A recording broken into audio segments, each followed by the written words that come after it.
한남대학교에서 티마스터 과정 지도하고 있는 이은권입니다. 어려운 질문을 받았습니다. 차는 왜 마시는가? 우리 그 차 이야기를 하게 되면 제일 먼저 신농시 이야기부터들 하게 됩니다. 그래서 신농이라고 저 하늘나라에서 내려오신 분께서 처음 이렇게 72가지의 독에 중독이 되었다가 차의 향기를 맡고 깨어나셨다, 이런 이야기를 하는데, 그래서 우리는 차를 처음에 그 약의 기능을 가진 해독의 효과를 가지고 있는 그런 식물이라고 이렇게 이야기를 합니다. 그런데 제가 뭐 차도 좋아하지만 커피도 좋아하고 커피도 또 많이 가르칩니다. 저는 뭐 마시는 차를 특별하게 많은 사람들이 우리 차가 커피 때문에 우리 차가 어렵다는 이야기를 하는데, 저는 사실 거꾸로 이야기합니다. 커피 덕에 차가 이만큼 컸다라는 이야기를 합니다. 저는 그 타이완에서 유학을 했는데, 타이완에 가서 처음 그 차 문화에 대한 그런 충격을 받고, 왜 우리는 이런 문화가 없을까? 왜 우리는 커피만 마시지? 라고 생각을 했는데, 최근에 타이완에 가보니까 커피숍이, 별표 그려져 있는 그 커피숍이 굉장히 많더라고요. 타이베이 시내에 곳곳에 있더라고요. 또 최근에 이렇게 보도에 보면 뭐 중국의 상하이에 세계에서 제일 큰 별다방 그 커피숍도 있고, 가장 빠른 속도로 이 커피 문화가 전파되고 있는 곳이 중국입니다. 타이완에 제가 몇 년 전에 가서 받았던 충격이 그런 거였습니다. 저는 타이완은 워낙에 차 문화가 이렇게 발달되어 있어서 사람들이 커피를 마시지 않을 거라고 생각했습니다. 그 당시에 그 커피숍이라고 하는 곳은, 1980년대 커피숍은 좀 이상한 곳이었어요. 가면 이렇게 남자 여자들 이렇게 이렇게 앉아서 한 시간에 얼마 주고 뭐 이렇게 얘기 시켜주고 하는 좀 이상한 곳이어서 학생들이 이렇게 얼씬거리지 않는 그런 곳이었죠. 그런데 그래서 커피 문화가 타이완에는 범접을 못할 거다, 이렇게 생각을 했는데, 사실 이렇더라고요. 고기를 먹어본 놈이 먹는다고, 뭔가 음료를 마시던 사람들이, 차를 마시던 사람들이 커피를 마시는 건 종목만 바꾸면 되는 거지, 훨씬 더 빠른 속도로 이 차 문화가 커피로 바뀌어 가더라고요. 그러니까 우리도 마찬가지, 커피 문화가 사실 커지면 마시는 시장, 음료의 시장은 더 커진다라는 게 제 생각이고요. 이게 보세요. 우리 차 시장이 굉장히 적다고 그러고, 이제 시장 비교를 하면서 뭐 커피는 몇 조가 되는데 우리는 몇 천억밖에 안 된다, 이런 이야기를 하는데, 그 중에서 생각하고 있지 않은 게 있어요. 실제 커피숍에서 팔리고 있는 차의 양은 계산해 넣지 않고 있다는 거죠. 그건 다 커피숍 매출, 커피 매출로 들어가 버리는 거죠. 그런데 적어도 이 별다방에서는 최하 10%에서 20% 정도가 커피가 아닌 차 음료 매출입니다.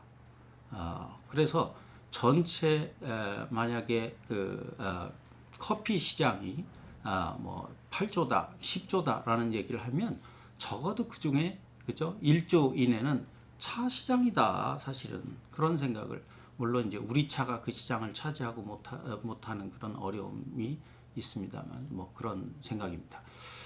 자, 주제를 좀 벗어난 것 같죠? 자, 왜 차를 마실까라고 이야기할 때, 제가 차를 가르치면서 이 커피도 가르쳐야 되겠다라는 생각을 하게 되었고, 그래서 차와 커피를 한꺼번에 넣어서 커피앤티 창업과정, 뭐 이렇게 커피숍 안에 차를 좀 더 비중을 높여가는 작업을 한번 해봤는데, 그때 제가 그런 고민을 해봤습니다. 차와 커피의 공통점이 뭘까? 뭘 타이틀로 가는 게 좋을까라는 고민을 해봤는데 이런 결론을 내렸습니다. 책의 제목은 깨어있는 영혼을 위한 음료라고 이야기를 해봤어요. 차와 커피의 공통점은 사람을 깨어있게 한다라는 거죠. 물론 신농 씨도 그죠? 독초에서 깨어났지만 저는 늘 달마 대사 이야기를 합니다. 달마 대사 알고 계시죠? 중국에서는 선종의 비조, 뭐 잘 알고 계시겠습니다. 불교에서 선종과 교종이라고 하는 큰 흐름이 있고, 교종은 부처의 말씀을 전하는, 많이 공부를 해서 도를 깨치는 쪽이 교종이고, 도노 점수, 그죠? 어느 날 문득 깨닫는 것이 아니라 수행을 많이 해서 깨달음을 가질 수 있다는 게 교종이고, 선종은 부처님의 마음이죠. 어느 날 갑자기 문득 그죠? 우주의 이치를 깨닫는다는 겁니다. 달마대사께서 저기 뭐 서역에서 중국으로 온 뒤에 지금의 그 소림사 그죠? 거기에 굴에 들어가셔서 9년간 면벽 수련을 했다는 이야기, 차를 관심 있는 분들은 다 아실 거예요. 그때 이제 졸음을 깨기 위해서 이렇게 위에 눈썹을 잘라서 굴 밖으로 던졌다. 그랬더니 그 밖에서 자라는 차나무가 그 잎이 눈꺼풀을 닮았고 그 뒤에 사람들이 그걸 이렇게 다려서 먹고 졸음을 쫓았다고 하더라. 그런 그 차의 전설에 그런 이야기들을 늘 하게 되는데 그것이 이제 그 뭐 재미거리의 이야기가 아니라 사실은 졸리지 않게 해주는, 늘 깨어있게 해주는 어떤 성분 때문에 사실은 우리가 차를 마시기 시작했다라는 걸 알 수 있죠. 뭐 우리가 많이 듣는 단어 카페인입니다. 결국 그렇죠? 커피와 차에 공통적으로 들어있는 사람을 깨어있게 만들어주는 성분이 바로 카페인입니다. 그런데 이제 깨어있다라는 말이 어떤 말인가 이거죠. 깨어있다라는 말은 잠에서 깨어있는 것도 깨어있다라고 표현하지만, 그죠? 깨어있다라는 말은 깨우침입니다. 결국은 깨닫다라는 이야기이고요. 달마 이야기를 하면서 제가 영화 한 편이 생각이 납니다. 달마가 동쪽으로 간 까닭은 이라는 영화가 제 세대의 영화라서 조금 연배가 있으신 분들은 기억이 나실 거고, 그렇지 않으면 아마 좀 생소한 영화일 것 같아요. 달마가 동쪽으로 간 까닭은 이라는 영화를 배창호 감독이었나요? 그죠? 천재 감독이라고 당시에 굉장히 떠들썩하던 그런 영화였는데, 그 영화에 보면 제가 그 영화를 보고 나서 달마가 동쪽으로 간 까닭은인데 왜 달마가 안 나오지? 영화의 내용이 한 노승, 젊은 승려, 그리고 아기승 이렇게 셋이 한 겨울을 그죠? 한 암자에서 이렇게 나는 뭐 그런 이야기였는데 참 아름다운 영화이고 감동이 있었는데 그 영화를 보고 나서의 느낌, 아니 근데 달마가 왜 안 나와? 였습니다. 훗날 제가 이제 그 달마에 대해서 이렇게 공부를 해보니까 그거였구나. 결국 주제가 달마가 동쪽으로 왜 갔느냐가 아니라 달마가 준 깨달음에 관한 영화였구나라는 그런 생각을 하게 됐어요. 그 뒤에 제가 중국의 실크로드 횡단을 했습니다. 뭐 이렇게 찝차 개조해가지고 한국차 가지고 중국의 실크로드 14,000km를 직접 이렇게 운전을 하면서 쭉 서쪽으로 갔는데, 중국의 가장 서쪽, 그러니까 이제 우리가 알고 있는 총령. 총령이 뭔지 아시나요? 총령이 중국말로는 파총자에다가 언덕령자인데요. 총령인데 파미르입니다. 파미르. 재밌죠? 파미르를 중국 사람은 총령이라고 번역했더라고요. 그렇죠? 우리는 파미르라는 말을 그대로 가져왔죠. 결국은 뭐 우리도 이 뾰족뾰족한, 그죠?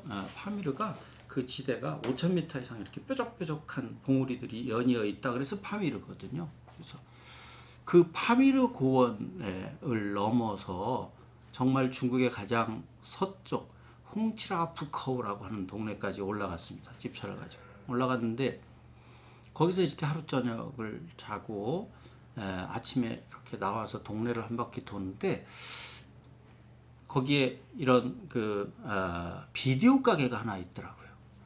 비디오 가게 앞에 포스터가 턱하니 붙어 있는데 낯익은 포스터야. 한국에서 제일 잘생긴 남자가 턱하니 그 앞에 서 있더라고요. 장동건. 태풍이라는 영화가 그죠? 파미르 고원, 중국의 그 시골 서쪽의 끝에 있더라고요. 그래서 제가 그때 그 자리에서 글을 한 편 썼는데, 그죠? 뭐 장동건이 서쪽으로 간 까닭은입니다. 문화라고 하는 건 흘러가는 것이죠. 높은 곳에서 낮은 곳으로. 그 당시 달마가 가지고 있던 문화적 소양이 중국을 그죠? 중국 사람들에게 전해지기 위해서 사실은 이제 동쪽으로 온 거죠. 자, 제가 달마 이야기를 하는데 집에 달마도 걸어두고 계신가요? 뭐 험악하게 생겨서 그거 불교 믿는 사람 아니면 집에다가 달마도 잘 걸어두지 않을 것 같아요. 근데 제 어머님이 절에 열심히 다니셨는데 저한테 달마도를 그 스님이 주셨다고 하면서 이거 표구를 좀 해다 놔라 그러면서 이거 저기 어디다 붙일까요? 그러니까 저 현관 앞에다가 탁 들어오는 데다 붙여라. 그러시더라고. 그래서 이거 왜 붙이죠? 그러니까 그거 붙이면 좋다고 스님이 그랬단 말이야. 그러니까 아마 또 돈 얼마 주시고 또 이렇게 오셨겠지 뭐. 그거 그냥 가져오셨겠어. 하여튼 달마도를 제가 갖다가 걸으면서 그 생각을 하게 됐죠. 뭐 제가 차를 가르치고 차를 좋아하고 그러다 보니까 달마도를 왜 여기다 갖다 붙여 놓을까? 왜 집집마다 달마도를 갖다 붙일까? 왜 붙인다고 생각하세요? 달마도는 뭐예요? 눈꺼풀이 그저 없는 달마가 눈을 크게 뜨고 바라보고 있습니다. 24시간. 달마대사는 눈을 뜨고 자요. 깨어있는 분이십니다. 물론 형이하학적으로도 잠이 올 수 없는 환경이시고 또 깨우침을 가지셔서 소위 선종의 그 비조, 제1대조가 되신 분이죠. 자, 그래서 저는 달마에서부터 차 이야기가 시작되었다. 혹은 신동시에서부터 차 이야기가 시작되었다라고 하는 전설에서 우리가 왜 차를 마시는가라는 그런 답을 찾습니다. 역사를 이렇게 들여다 보니까 차를 좋아하신 분들이 어떤 분일까를 생각을 해보니까 전부 문인들이고 그 시대에 깨어있던 분들이시더라고요. 커피 인문학이라고 하는 수업을 제가 하면서 커피의 역사를 쭉 훑어보니까 커피의 시작도 깨어있는 사람들의 역사이더라고요. 커피와 차는 매우 진보적이고 깨어있는 사람들이었습니다. 자, 깨어있는 사람들, 우리 뭐 조선시대 이야기 한번 해볼까요? 깨어있는 사람들이 이 성리학의 틀 안에서 과연 버텨낼 수 있을까요? 성리학이라는 것은 성 즉 리죠. 그래서 사람의 본성, 그죠? 사회 체제, 남자와 여자, 그죠? 어른과 아이 이런 우주의 질서는 이미 정해져 있다라고 하는 틀이잖아요. 그죠? 이런 틀로 짜여진 사회가 이렇게 뭐랄까 인간의 개성을 존중하고 평등한 그런 평등하다라는 사고를 가진 사람들하고는 잘 맞지 않았던 것 같아요. 그래서 차를 좋아하셨던 분들은 전부 유배를 가시거나 방랑을 하셨죠. 그죠? 우리가 한제 이묵 선생 일찌감치 28의 나이에 형장의 이슬로 사라지셨고, 또 김시습 매월당 역시 방랑의 길을 다니셨고요. 다산 또 추사 다 차를 좋아했던 많은 분들이 그 시대에 깨어있는 분들이었다라는 생각을 하게 되더라고요. 그래서 저는 늘 차는 깨어있기 위해 마신다라고 이렇게 학생들에게 이야기를 합니다. 조금 더 이제 그런 이야기를 깔끔하게 정리하기 위해서 제가 사용하는 영어는 성경 구절입니다. semper vigilate. semper라는 말은 늘 항상이라는 뜻이고요. vigilate는 깨어 있다라는 뜻이죠. 복수형입니다. 그래서 너희는 늘 깨어 있으라라고 성경에 마태복음에 나와 있는 구절입니다. 그래서 semper vigilate. 제가 늘 차를 공부하는 학생들에게 이렇게 얘기합니다. 제가 semper라고 이야기하면 여러분은 vigilate라고 답해 주시면 됩니다. 자, 여러분 한번 해볼까요? 차는 왜 마십니까? semper vigilate. semper vigilate. 감사합니다.